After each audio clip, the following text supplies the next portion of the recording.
वो बच्ची कौन थी जिसने एक तरफ तुम्हारी जान बचाई और दूसरी तरफ तालाब से दूर रहने की धमकी दी? अब तुम्हें उसी शापित पानी में उतरना होगा जहां तुम्हारी रक्षक किसी भयानक शक्ति से बंधी है और डाकिनी अपना असली जाल बिछा चुकी है।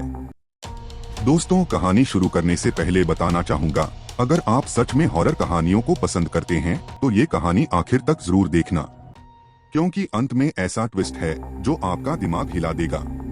और हाँ, कमेंट में बताना कि आपको सबसे डरावना सीन कौन सा लगा। कहानी शुरू होती है। गांव में नवरात्रि का तीसरा दिन था। तांत्रिक के प्रेत को भस्म करने के बावजूद चारों दोस्तों रवि, पायल, सोनू और आकाश को चैन नहीं था। काली आंखों वाली बच्ची की चेतावनी उनके कानों में गूंज रही थी, अगली रात तालाब से दूर रहना। उन्हें समझ आ गया था कि तालाब ही अगला निशाना है। पंडित जी ने उन्हें एक भयानक सच बताया। वो बच्ची जलदेवी की सेविका थी जिसका नाम जलपवित्रा था।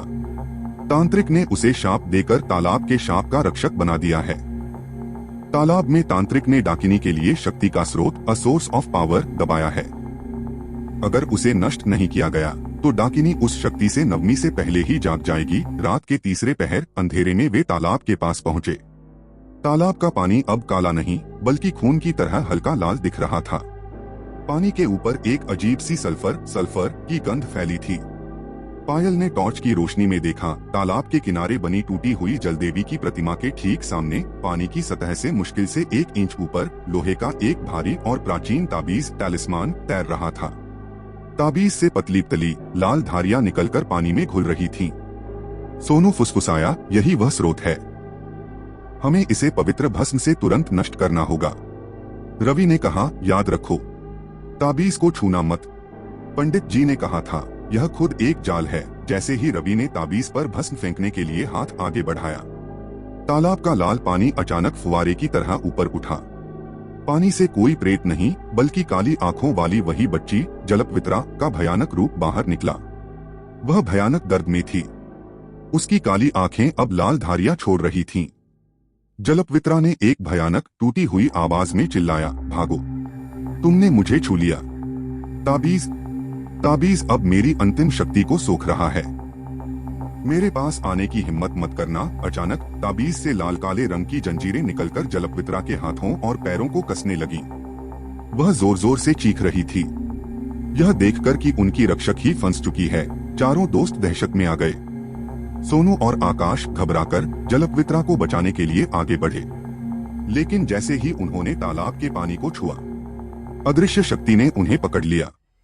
यह डाकिनी नहीं बल्कि तांत्रिक के श्राप की शुद्ध ऊर्जा थी। पायल जोर से चिल्लाई, रवि, ये हमें पानी में खींच रहा है। आकाश और सोनू को अदृश्य जंजीरें पानी के भीतर खींचने लगी थीं। आकाश की सांसें घुटने लगी। रवि ने एक पल सोचा, या तो अपने दोस्तों को बचाए या ताबीज को नष्ट करे। पायल ने अपनी अंतिम शक्ति इकट्ठा की। उसने अपनी मां की चुनरी फाड़कर एक टुकड़ा जलदेवी की खंडित प्रतिमा के टूटे हुए हृदय पर कसकर बांधा और दुर्गा कवच का पाठ शुरू किया। रवि ने देखा, दुर्गा कवच की शक्ति से ताबीज पर बंधी जलपवित्रा दर्द से चीखने लगी थी, क्योंकि ताबीज अशुभ था और कवच की पवित्रता उसे जला रही थी। रवि को आखिरी चाल समझ आई। उसने तुरंत जेब से बची हुई भस्म निकाली और जय माता दी कहकर जलपवित्रा पर नहीं बल्कि ठीक उसके पीछे तैर रहे ताबीज पर फेंक दी। परिणाम, भस्म ताबीज से टकराते ही ताबीज एक भयानक सफेद रोशनी में फट गया। तांत्रिक का श्राप नष्ट हो गया। जलपवित्रा की काली आंखें एक क्षण के लिए शांत सुनहरी हुईं और उसके होठों पर एक आखिरी कृतज्ञता भरी मुस्कान आई।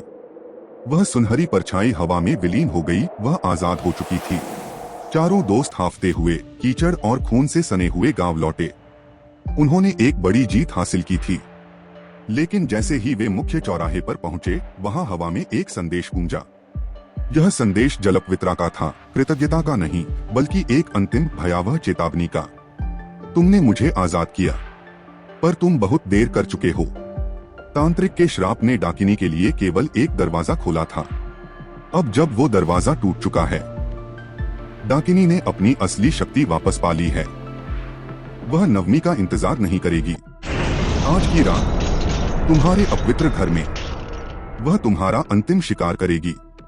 और हवा में एक भयानक बचकाने हंसने की आवाज गूंजी, जो हवेली या तालाब से नहीं बल्कि सीधे उनके घरों की दिशा से आ रही थी। डाकिनी अब शक्तिशाली है और वह सीधे उन दोस्तों के घरों में घुस गई है।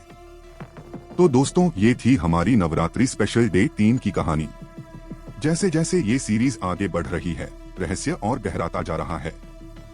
अब आगे क्या होगा, यह जानने के लिए हमारे चैनल हॉरर सफर को सब्सक्राइब कर दीजिए। और अगर आप माता रानी के सच्चे भक्त हैं तो कमेंट में जय माता दी जरूर लिखिए।